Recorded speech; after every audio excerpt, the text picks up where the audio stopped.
What's going on, guys? Snake Eyes here, playing some more Dark Souls 2, and in this video I'm going to show you how to beat the Lost Sinner boss. But before I get into it, I'm going to go ahead and let the cinematic play out, and then I'm going to get into more of how to beat him.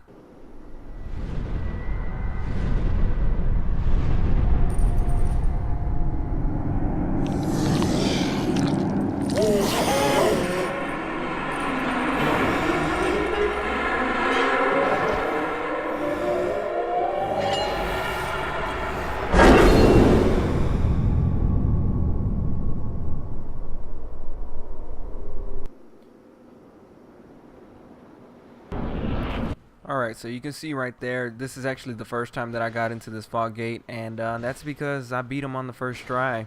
This boss is actually fairly simple. There's not really a whole lot of technique that goes into beating him.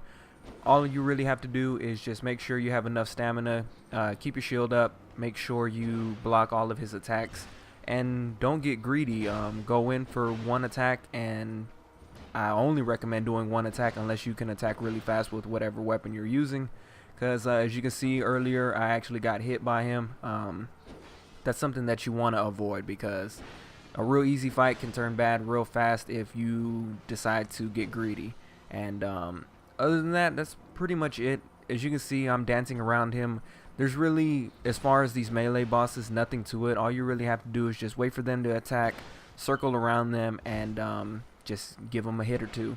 But with this guy, I definitely recommend just going in for one hit.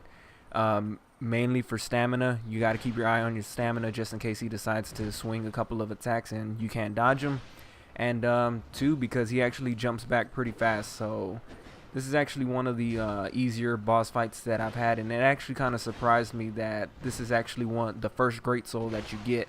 So I was expecting the fight to be a little bit more difficult, but I have been noticing that the bosses are getting a little bit more difficult, and I guess right here is actually kind of the breaking point where they actually start getting a lot more unique and like I said, very difficult.